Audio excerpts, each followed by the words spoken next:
The dust had settled over Manila by February 1945, but the war's echoes still reverberated through the bombed-out streets and makeshift prisoner camps scattered across Luzon. Among the hastily constructed detention facilities, Camp 17 stood as a temporary holding ground for Japanese prisoners of war. Located 12 kilometers southeast of the capital, near the ruins of what had once been a thriving sugar plantation. The facility housed 237 captured soldiers, sailors and airmen, most of whom had surrendered during the final weeks of fighting in the city. Corporal Emily Fraser of the Royal Canadian Army Medical Corps arrived at the camp on a Tuesday morning, her Red Cross armband stark against the olive drab of her uniform. At 23, she had volunteered for overseas service 2 years earlier, leaving behind a teaching position in rural Saskatchewan to serve in field hospitals across the Pacific Theatre. Her assignment to Camp 17 was meant to be routine: assess the medical needs of prisoners, and establish basic healthcare protocols under the Geneva Convention requirements. The camp's administrative records, archived in 1945 and later microfilmed by Allied headquarters, show that Fraser was one of 3 medical personnel assigned to the facility. The others were Lieutenant Thomas Mackenzie, a doctor from the Australian Army Medical Corps, and Private Hana Yamamoto, a Japanese-American translator who had been working with prisoner interrogation units since the Battle of Luzon began. What made Hana's presence unusual was her background. Born in California to immigrant parents, she had been studying nursing at the University of California before the attack on Pearl Harbor changed everything. While her family faced internment, Hana had volunteered for military service, eventually finding herself assigned to intelligence work due to her fluency in both English and Japanese. Her service record indicates she had been working in prisoner facilities for 8 months before arriving at Camp 17. The first indication that something was amiss came through a radio transmission logged at 0647 hours on February 27th. The message, sent from Camp 17's communications post to regional headquarters, was brief and cryptic. Medical assessment delayed. Request additional personnel for crowd control. The transmission was signed with Fraser's identification code, but the phrasing was unusual for routine medical reports. Lieutenant Colonel James Morrison, the camp's commanding officer, had established strict protocols for prisoner management based on intelligence reports, suggesting that captured Japanese forces might attempt coordinated escape efforts or suicide attacks. Morrison, a career officer who had served in North Africa before transferring to the Pacific Theatre, maintained detailed logs of all interactions between Allied personnel and prisoners. According to these logs, the initial problem began during the morning roll call on February 27th. Prisoners had been assembled in the main compound for their daily medical inspection when several of them began showing signs of what the report described as extreme agitation and defensive posturing. The camp guards, primarily American soldiers from the 37th Infantry Division, interpreted this behavior as potential preparation for a disturbance. What the guards did not immediately understand was that many of the Japanese prisoners had been expecting retaliation. Intelligence intercepts from the previous weeks had revealed that captured soldiers were sharing rumors about Allied forces executing prisoners in revenge for wartime atrocities. These fears were not entirely unfounded, as incidents of prisoner abuse had been reported at other facilities, though such actions violated official policy. Fraser's initial assessment, documented in a medical report filed 3 days later, noted that approximately 60 prisoners were showing symptoms consistent with acute stress and malnutrition. However, a report also contained an unusual observation. Several prisoners had specifically requested medical attention from female personnel only, a request that puzzled camp administrators since most prisoners had previously avoided interaction with any Allied staff. The breakthrough came when Hana Yamamoto began conducting interviews with individual prisoners. Her notes, preserved in a file that was classified until 1945, and then apparently misfiled during the post-war reorganization of military archives, reveal that many prisoners believed they were about to be executed. This belief was reinforced by their interpretation of certain camp procedures as preparation for mass killings. One prisoner, identified in the records only as Subject 47, told Yamamoto that he and his fellow captives had been praying continuously since their capture, believing that each day might be their last. Another, a naval petty officer captured during the defense of Manila Bay, had written what he believed would be his final letter to his family, though he had no way to send it. The medical supplies that Fraser had brought to establish the camp's clinic became the unexpected catalyst for changing the prisoners' perceptions. When she began treating wounded prisoners, many of whom had untreated injuries from the fighting in Manila, her professional approach and adherence to medical protocols began to contradict their expectations of brutal treatment. Fraser's personal letters to her sister in Saskatchewan, discovered decades later among family papers, provide insight into her experience at the camp. In one letter dated March 5th, she wrote, "The men here are not what I expected. They are frightened, hungry, and far from home, much like our own boys must have been when they were captured. I cannot help but see them as patients first, regardless of the uniform they once wore." The camp's medical log shows that Fraser treated 37 prisoners during her first week at the facility. Her treatments ranged from cleaning infected wounds to providing basic nutritional supplements for malnourished prisoners. Each interaction was carefully documented, both for medical purposes and to satisfy the administrative requirements imposed by camp headquarters. However, it was during the treatment of a severely wounded Japanese sergeant that an incident occurred which would fundamentally alter the dynamics within Camp 17. The sergeant, who had sustained shrapnel wounds to his abdomen during the fighting near Intramuros, had been refusing medical treatment for several days.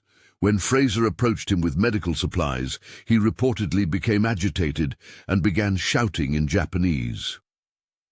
Hana Yamamoto's translation of his words, recorded in her daily report, revealed that the sergeant was pleading not to be taken away from the other prisoners. He believed that accepting medical treatment was a prelude to individual execution, a fear apparently shared by many of his fellow prisoners. The sergeant's resistance to medical care was not defiance, but terror. Fraser's response to this situation, as documented in multiple witness statements, was to have Yamamoto explain the Geneva Convention requirements for prisoner medical care. She then proceeded to treat the sergeant's wounds in full view of the other prisoners, allowing them to observe that medical treatment was exactly that. Medical treatment, not a pretext for violence. The psychological impact of this demonstration was significant. Within days, other prisoners began requesting medical attention for conditions they had previously hidden. The camp's medical log shows a dramatic increase in treatment requests, with 43 additional prisoners seeking care during the second week of Fraser's assignment. Yet this apparent progress masked deeper complications that would soon emerge. Intelligence reports from the period indicate that some Allied personnel viewed the increased interaction between medical staff and prisoners with suspicion. Questions were raised about whether proper security protocols were being followed and whether the medical personnel might be vulnerable to manipulation or attack. These concerns reached a crescendo on March 12th, when Camp 17 received orders to prepare for the transfer of all prisoners to a larger facility near Clark Airfield. The transfer was part of a broader consolidation of prisoner operations as Allied forces prepared for the invasion of Japan. However, the announcement of the transfer triggered what officials described as a significant behavioral incident among the Japanese prisoners. According to the incident report filed by Lieutenant Colonel Morrison, Approximately 80 prisoners refused to leave their barracks when ordered to assemble for transfer processing. The prisoners had barricaded themselves inside the buildings and were reportedly chanting what sounded like death songs. The camp's guards prepared for what they assumed would be a violent confrontation. It was at this critical moment that the true nature of the prisoners' fears became fully apparent. Hana Yamamoto, accompanied by Fraser, entered the barricaded barracks to attempt communication with the prisoners. What they discovered challenged every assumption that had been made about the prisoners' behavior throughout their captivity. The prisoners were not preparing for a final battle or suicide attack. Instead, they were conducting what they believed to be their final religious observances before execution. They had interpreted the transfer orders as a deception, a way to move them to a location where they could be killed away from potential witnesses. The barricades were not offensive preparations, but desperate attempts to delay what they saw as inevitable death. Fraser's account of the confrontation, documented in a report that was initially classified and later lost during post-war file transfers, describes a scene of profound human desperation. Wounded men who could barely stand were positioned near the barricades, believing they would die protecting their healthier comrades. Personal possessions, photographs, letters, small religious items were arranged in what appeared to be shrine-like displays. The resolution of the crisis came through an unexpected source. One of the prisoners, a former schoolteacher from Hiroshima who spoke limited English, recognized Fraser as the medical officer who had been treating wounded prisoners. He approached her, and through a mixture of English and gestures facilitated by Yamamoto's translation, began to explain the prisoners' fears. The teacher revealed that rumors had been circulating among the prisoners about mass executions at other camps. These rumors, likely exaggerated through repeated telling and filtered through the prisoners' existing fears, had convinced them that medical treatment was simply a way to keep them healthy enough for eventual execution. The transfer orders had seemed to confirm their worst suspicions. Fraser's response, according to multiple witness statements, was to request permission to accompany the prisoners during their transfer to Clark Airfield. She argued that maintaining medical continuity was essential for prisoner welfare, but her real motivation was to demonstrate through her presence that the transfer was legitimate, not a prelude to execution. The transfer began on March 15th and was completed over 3 days due to logistical constraints and the need to move seriously injured prisoners by ambulance rather than truck. Fraser, along with Yamamoto and Lieutenant Mackenzie, accompanied each convoy, providing medical care during the journey and helping to maintain calm among the prisoners. The journey to Clark Airfield revealed additional complications that had not been apparent at Camp 17. Many prisoners were suffering from conditions that went beyond simple malnutrition or war wounds. Several showed symptoms consistent with what would later be recognized as severe psychological trauma, though such conditions were poorly understood by military medical personnel of the time. Fraser's medical log from the transfer period documents treatments for conditions ranging from infected wounds to what she described as nervous exhaustion. More significantly, her notes reveal that many prisoners had been suffering from these conditions throughout their captivity, but had been afraid to request treatment, believing that any sign of illness or weakness would result in their immediate execution. The arrival at Clark Airfield marked the beginning of a new phase in the prisoners' experience, but also revealed how deeply their fears had affected their behavior throughout their captivity. The larger facility at Clark had more comprehensive medical facilities and a more structured approach to prisoner management, but it also had a reputation for strict discipline that initially heightened the prisoners' anxieties. Fraser's assignment was scheduled to end with the completion of the transfer, but she requested an extension to continue providing medical care at Clark Airfield. Her request was initially denied due to administrative concerns about maintaining proper security protocols with female personnel in prisoner facilities. However, the intervention of Lieutenant Colonel Morrison, who had observed the positive impact of Fraser's work at Camp 17, resulted in a 2-week extension of her assignment. During this extension period, Fraser documented what she described as a remarkable transformation in the prisoners' behavior and health. Men who had been withdrawn and fearful began participating in camp activities. Medical conditions that had been hidden or ignored began receiving proper treatment. Most significantly, the constant tension that had characterized life at Camp 17 began to dissipate. However, this apparent success was complicated by broader military and political considerations that were beyond Fraser's control. Intelligence reports from the period indicate that senior Allied commanders were becoming increasingly concerned about the resources being devoted to prisoner care, particularly as planning for Operation Downfall, the invasion of Japan, intensified. These concerns manifested in new directives that limited the scope of medical care available to prisoners and reduced the number of personnel assigned to prisoner facilities. Fraser's extended assignment at Clark Airfield was terminated abruptly on March 30th, with orders to report to a field hospital supporting combat operations in the southern Philippines. The impact of Fraser's departure was documented in reports filed by camp administrators at Clark Airfield.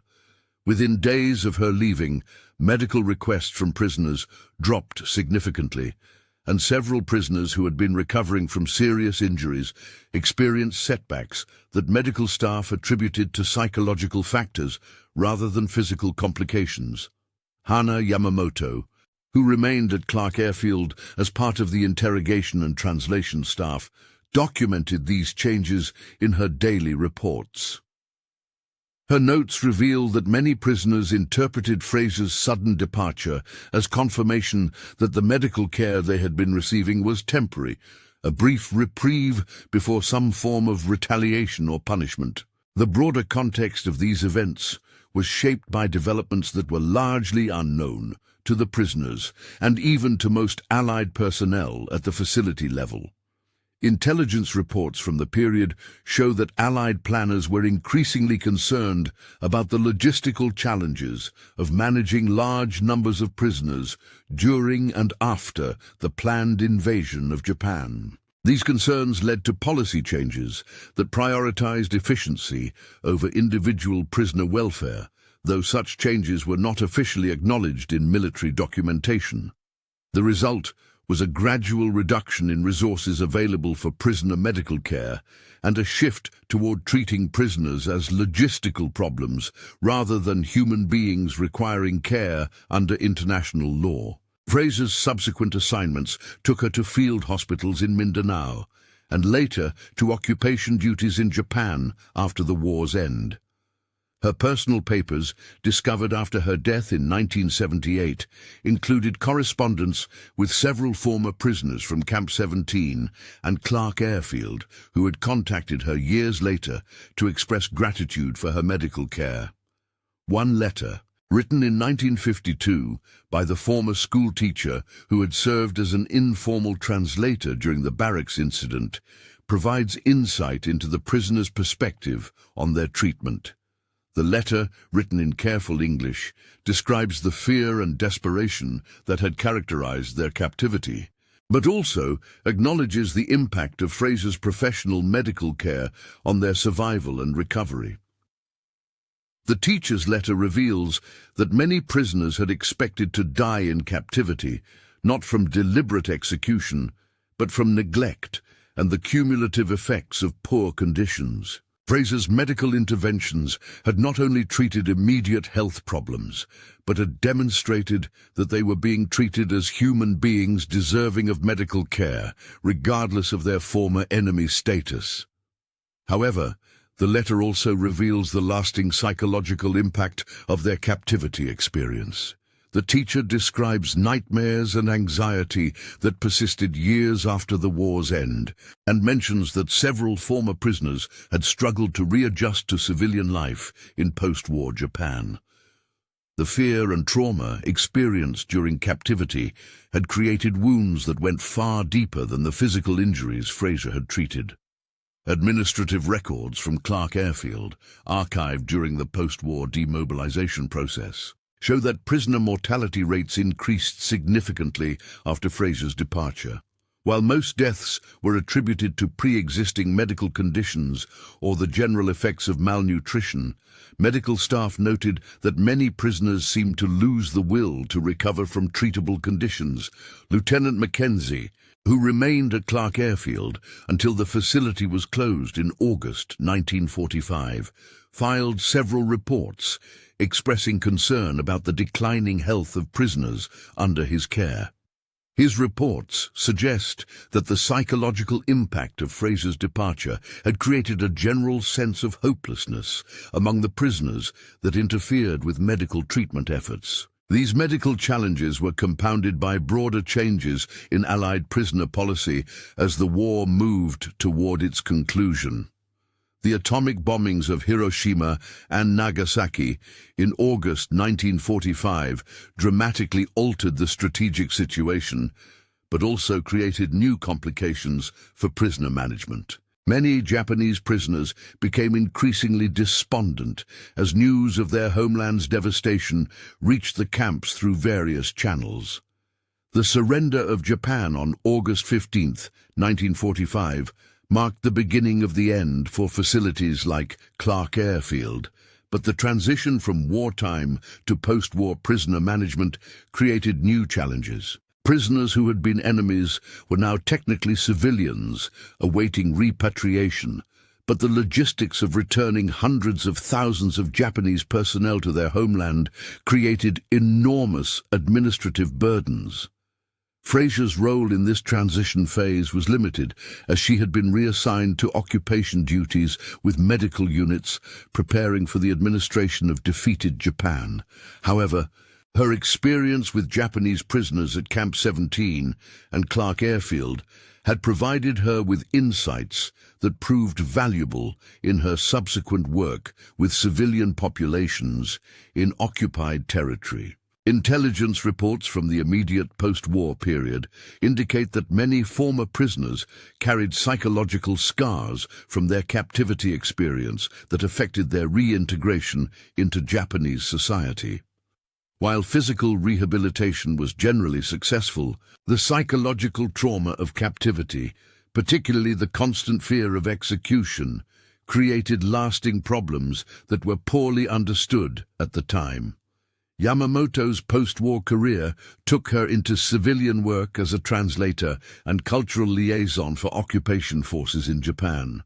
Her personal papers, donated to a university archive in 1983, include correspondence with Fraser that continued sporadically for nearly 3 decades after the war's end. These letters reveal that both women remained affected by their experiences at Camp 17 and Clark Airfield. Fraser's letters describe recurring thoughts about the prisoners she had treated and questions about whether different approaches might have been more effective. Yamamoto's responses provide cultural context for the prisoners' behavior and fears, helping to explain reactions that had seemed irrational or manipulative to Allied personnel at the time.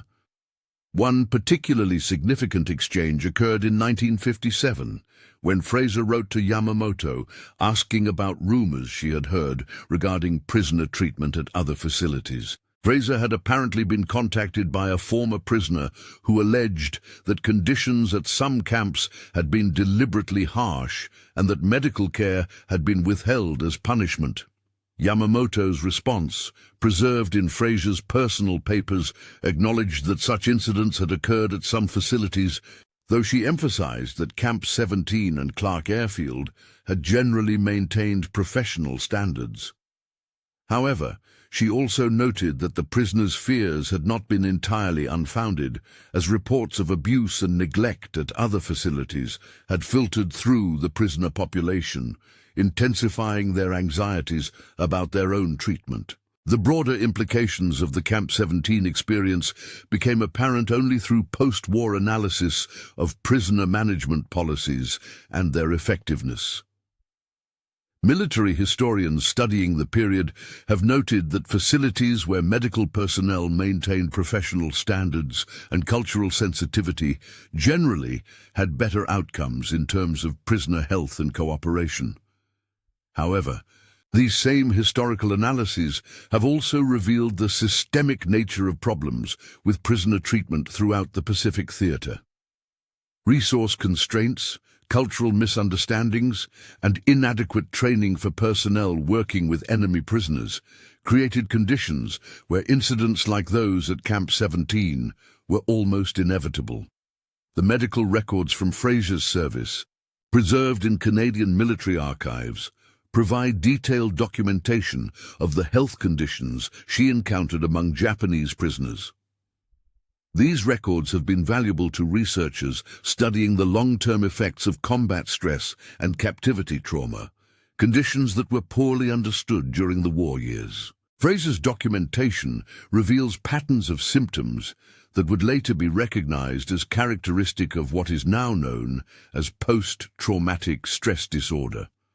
Her observations about the relationship between prisoners' psychological state and their physical recovery have contributed to modern understanding of trauma-informed medical care. The fate of individual prisoners from Camp 17 and Clark Airfield varied widely after repatriation to Japan. Some, like the schoolteacher who corresponded with Fraser, successfully reintegrated into civilian society and went on to productive post-war careers. Others struggled with the psychological aftermath of their captivity experience and had difficulty adapting to peacetime life. Repatriation records, maintained by Allied occupation authorities and later transferred to Japanese government archives, show that many former prisoners required extended medical care after returning to Japan. Malnutrition and untreated injuries were common problems, but psychological trauma was often more difficult to address, given the limited understanding of such conditions at the time. The impact of Fraser's work extended beyond the immediate medical care she provided to individual prisoners. Her detailed documentation of prisoner health conditions and treatment responses contributed to the development of improved medical protocols for future prisoner of war situations, though such conflicts were hoped to be avoided entirely. More significantly, her experience demonstrated the importance of cultural understanding and professional medical standards in prisoner care.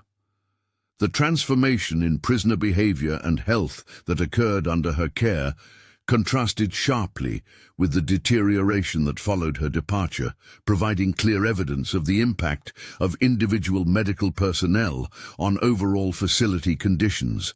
However, the broader systemic issues that had created the problems at Camp 17 were not easily resolved.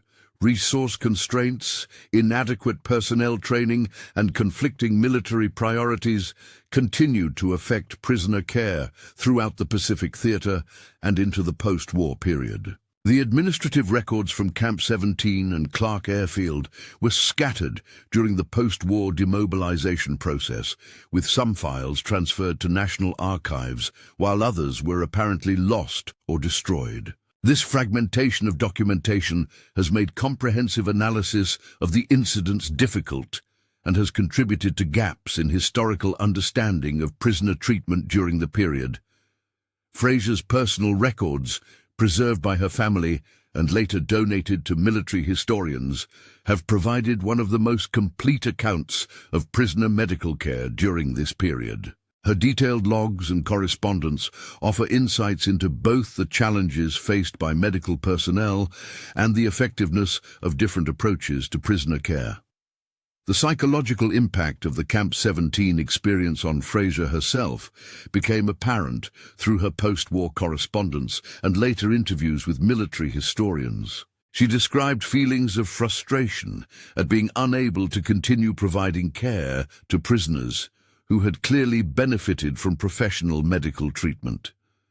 Fraser's later career included work with Veterans Medical Services in Canada, where she continued to encounter the long-term effects of combat trauma and captivity. Her experiences with Japanese prisoners had provided her with insights into trauma recovery that proved valuable in treating Canadian veterans dealing with similar psychological wounds. The cultural dimensions of the Camp 17 incident have been analyzed by scholars studying cross-cultural communication during wartime. Yamamoto's role as cultural interpreter proved crucial in understanding prisoner behavior that might otherwise have been misinterpreted as defiance or manipulation. These cultural factors were particularly significant given the Japanese military culture of the period, which emphasized honor and death before capture. Prisoners who had violated these cultural norms by surrendering often experienced profound shame and anxiety that complicated their adjustment to captivity. The medical implications of cultural sensitivity in prisoner care have become more widely recognized in subsequent conflicts. Fraser's approach of treating prisoners as patients first, regardless of their former enemy status, has been studied as a model for providing medical care in complex political and military situations. However, the Camp 17 experience also revealed the limitations of individual efforts within larger systemic problems. Despite Fraser's professional approach and cultural sensitivity, the broader context of resource constraints and military priorities ultimately limited the effectiveness of her interventions. The long-term health outcomes for prisoners who received care at Camp 17 and Clark Airfield were generally better than those at facilities where medical care was more limited, according to post-war follow-up studies conducted by Allied occupation authorities. However, psychological trauma remained a significant problem for many former prisoners, regardless of the quality of medical care they had received during captivity. These outcomes have contributed to modern understanding of the complex relationship between physical and psychological trauma in captivity situations. Fraser's detailed medical records have been particularly valuable in documenting the progression of trauma-related symptoms and the factors that influenced recovery rates.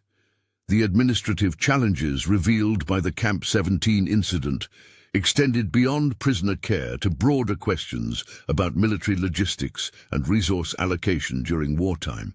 The tension between humanitarian obligations and military efficiency created dilemmas that continued to affect prisoner treatment throughout the war. Intelligence reports from the period show that senior military commanders were often unaware of conditions at individual prisoner facilities, relying instead on summary reports that might not reflect the reality of day-to-day operations. This disconnect between high-level policy and ground-level implementation contributed to inconsistencies in prisoner treatment across different facilities. The role of individual personnel like Fraser and Yamamoto in bridging these gaps between policy and practice has been recognized as crucial in determining actual outcomes for prisoners. Their professional competence and cultural sensitivity created conditions that allowed humanitarian standards to be maintained despite broader systemic challenges. However, the Camp 17 experience also demonstrated the fragility of these individual efforts within larger institutional frameworks. The rapid deterioration in prisoner conditions following Fraser's departure showed how dependent positive outcomes were on the presence of qualified and committed personnel.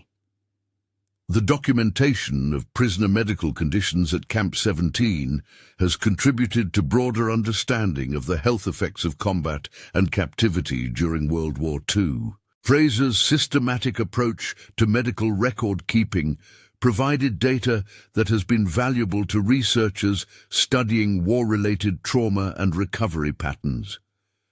These medical records have revealed patterns of physical and psychological symptoms that were common among prisoners of war during the Pacific Theater campaign. Malnutrition, untreated injuries, and psychological trauma created complex medical challenges that required comprehensive treatment approaches. The effectiveness of Fraser's medical interventions was measured not only by immediate health improvements, but also by longer-term outcomes for individual prisoners. Follow-up studies conducted during the post-war period showed that prisoners who had received professional medical care had better survival rates and more successful reintegration experiences.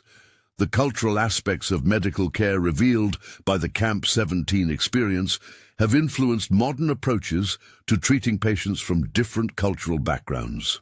Fraser's recognition that prisoner fears and behaviors were culturally determined rather than simply defiant has been studied as an example of culturally competent medical practice. The training implications of the Camp 17 incident were recognized by military medical services in the post-war period. Fraser's experience demonstrated the importance of cultural awareness and sensitivity training for medical personnel working in cross-cultural situations, particularly those involving former enemies or traumatized populations.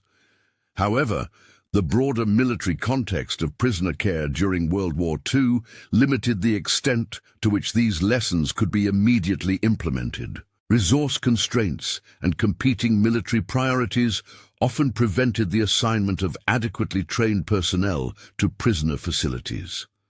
The post-war careers of Fraser and Yamamoto reflected their continued engagement with the issues raised by their experience at Camp 17. Both women remained active in efforts to improve cross-cultural understanding and medical care for traumatized populations.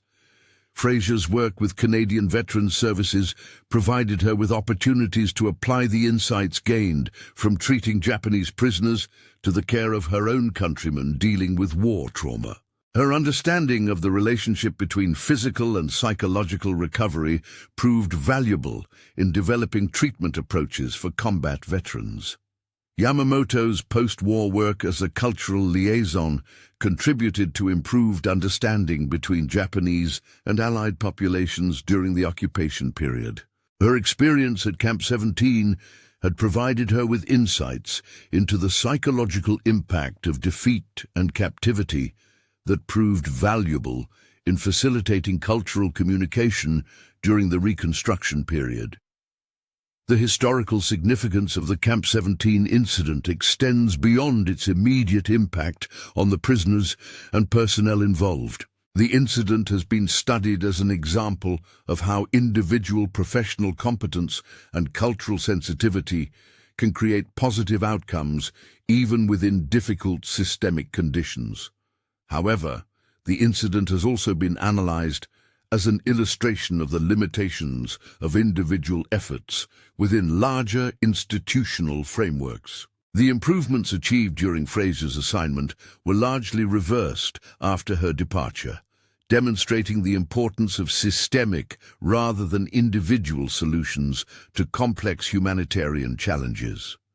The medical documentation from Camp 17 has contributed to broader understanding of prisoner of war experiences during World War II. Fraser's detailed records provide insights into both the immediate and long-term effects of captivity on physical and psychological health. These records have been particularly valuable in documenting the progression of what would later be recognized as post-traumatic stress disorder among prisoners of war. Fraser's observations about the relationship between psychological state and physical recovery have contributed to modern trauma treatment approaches. The cultural dimensions of the Camp 17 experience have been studied by scholars examining cross-cultural communication during wartime. The incident demonstrates both the potential for misunderstanding when cultural differences are ignored and the positive outcomes that can result from cultural sensitivity and professional competence. The administrative aspects of the Camp 17 incident have been analyzed by military historians studying prisoner management during World War II. The incident reveals the complex relationship between high-level policy decisions and ground-level implementation in determining actual outcomes for prisoners. The resource allocation issues revealed by the Camp 17 experience reflected broader challenges faced by Allied forces during the final phases of the Pacific War. The tension between humanitarian obligations and military efficiency created ongoing dilemmas that affected prisoner treatment throughout the theater. The personnel management challenges, illustrated by Fraser's assignment and subsequent departure, have been studied as examples of how individual competence and institutional support must work together to achieve positive outcomes in complex situations. The long-term impact of the Camp 17 experience on the individuals involved continued for decades after the war's end. Fraser's correspondence with former prisoners and her continued engagement with issues of cross-cultural medical care reflected the lasting influence of her wartime experience. Yamamoto's post-war career as a cultural bridge between Japanese and Allied populations was shaped by her understanding of the psychological and cultural factors that had influenced prisoner behavior at Camp 17. Her work contributed to improved cross-cultural understanding during the occupation period and beyond. The prisoners who experienced Fraser's medical care at Camp 17 carried the memory of that treatment throughout their post-war lives. The letters and testimonials preserved in Fraser's personal papers provide evidence of the lasting impact of professional medical care and cultural sensitivity on individuals who had experienced the trauma of combat and captivity. The broader implications of the Camp 17 incident for understanding prisoner treatment during World War II continue to be studied by military historians and medical researchers. The incident provides insights into both the challenges and opportunities created by cross-cultural encounters during wartime. The medical aspects of the Camp 17 experience have contributed to modern understanding of trauma treatment and the importance of cultural competence in medical care. Fraser's approach to treating prisoners as patients first, regardless of political or military considerations, has been studied as a model for providing care in complex situations. The administrative and logistical challenges revealed by the Camp 17 incident have informed modern approaches to prisoner management and humanitarian assistance in conflict situations. The importance of adequate training, cultural sensitivity, and institutional support has been recognized as crucial for achieving positive outcomes. The individual stories that emerged from Camp 17 provide human dimensions to the broader historical narrative of World War II prisoner treatment. The correspondence between Fraser and former prisoners reveals the personal relationships that developed despite the formal enemy status and the lasting impact of professional care and cultural respect. The documentation of prisoner fears and their cultural origins has contributed to understanding of how rumors and misinformation can affect captive populations. The Camp 17 experience demonstrates the importance of clear communication and cultural understanding in managing prisoner populations effectively. The medical innovations and approaches developed by Fraser during her service at Camp 17 contributed to broader improvements in military medical care. Her systematic documentation and culturally sensitive treatment approaches have been studied and adapted for use in various civilian and military medical contexts. The post-war follow-up of Camp 17 prisoners provided valuable data on the long-term effects of different approaches to prisoner care.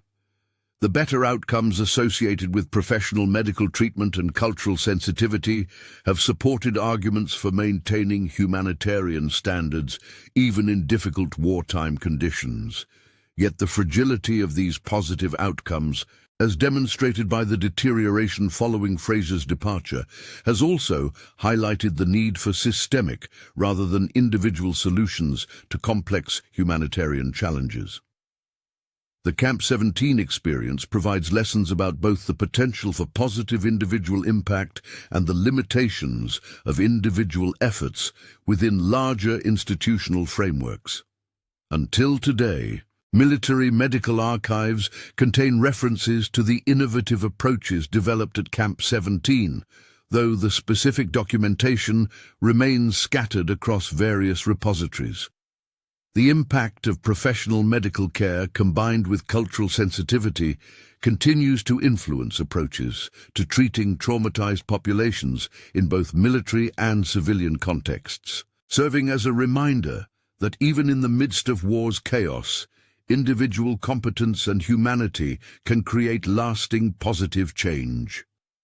The final administrative reports from Camp 17, filed in August 1945 just before the facility's closure, contained a brief notation that would become the lasting official record of Fraser's service there. The entry, buried among routine logistical data, simply stated, "Medical protocols established by Corporal Fraser resulted in significant improvement in prisoner cooperation and health outcomes during February-March period." This clinical summary failed to capture the human dimensions of what had transpired during those crucial weeks. The transformation of terrified prisoners expecting execution into men willing to accept medical care represented more than statistical improvements in health metrics. It demonstrated the power of professional competence and cultural understanding to bridge seemingly insurmountable divides created by war. Lieutenant Colonel Morrison's final report on Camp 17 operations, archived with other post-war documentation, provided additional context that was not available to contemporary observers. Morrison noted that the incident had influenced his approach to prisoner management at subsequent assignments, leading him to prioritize medical care and cultural sensitivity in ways that had not been standard practice earlier in the war. The ripple effects of the Camp 17 experience extended through the careers of all personnel involved. Fraser's post-war work with Veterans Medical Services was informed by her understanding of trauma and recovery patterns, first observed among Japanese prisoners. Her approach to treating Canadian veterans reflected lessons learned about the relationship between psychological state and physical healing. Yamamoto's transition to civilian work as a cultural liaison built upon her experience translating not just language, but cultural assumptions and fears between Japanese and Allied populations. Her ability to recognize and address the underlying cultural factors that influenced behavior proved valuable throughout the post-war occupation period. The former prisoners who returned to Japan carried with them memories that shaped their understanding of their wartime experience. The school teacher's correspondence with Fraser, continuing into the 1970s, revealed how the professional medical care received at Camp 17 had influenced his post-war perspective on international relations and cultural understanding. In his final letter to Fraser, written shortly before his death in 1976, the former teacher reflected on the broader significance of their wartime encounter. He wrote that Fraser's treatment had demonstrated that enemies could maintain their humanity even in the midst of total war, a lesson that had influenced his post-war work in promoting international understanding through education. The medical documentation from Camp 17 eventually found its way into military archives, where it contributed to post-war studies of prisoner treatment and trauma recovery. Fraser's systematic approach to record-keeping provided researchers with detailed data on treatment outcomes that proved valuable for developing improved approaches to caring for traumatized populations. However, the broader systemic issues that had created the conditions at Camp 17 were not easily resolved through individual efforts or lessons learned. The tension between humanitarian obligations and military efficiency continued to affect prisoner treatment in subsequent conflicts, demonstrating that institutional change required more than examples of individual competence and compassion. The story of Camp 17 ultimately became a footnote in the larger narrative of World War II prisoner treatment, preserved primarily through Fraser's personal papers and the scattered correspondence of those who had experienced the events firsthand. The detailed documentation of what had occurred was never compiled into comprehensive reports that might have influenced broader military policy. Yet for those who lived through the experience, the events at Camp 17 represented something more significant than their modest place in official military history would suggest. They had witnessed the possibility of maintaining professional standards and human dignity even under the most challenging circumstances of war. The final entry in Fraser's service record, noting her transfer from prisoner medical duties to general hospital service with occupation forces, marked the end of her direct involvement with former enemy prisoners. But the experience had shaped her understanding of medical care in ways that influenced the remainder of her career. Years later, when asked by military historians about her most significant wartime experience, Fraser consistently mentioned her service at Camp 17. She described it as a period when professional medical training and basic human compassion had proved more powerful than the hatred and fear generated by years of brutal warfare. The doors of Camp 17 closed permanently in September 1945, but the lessons learned there about the importance of professional competence, cultural sensitivity, and individual humanity in the midst of institutional chaos continued to influence those who had experienced them. In a war remembered primarily for its vast scale and devastating consequences, the small acts of professional medical care and cultural understanding that occurred at one temporary prisoner facility represented the persistent possibility of human connection across even the deepest divides created by conflict. The archived files contain no record of whether the Japanese prisoners' desperate plea to close the door was ever fully answered. But Fraser's professional response to their fears and Yamamoto's cultural bridging of their terror and allied intentions had opened pathways to understanding that transcended the immediate circumstances of their wartime encounter. In the end, it was not doors that needed closing, but barriers of fear and misunderstanding that required careful, professional dismantling. One patient, one conversation, one act of medical care at a time.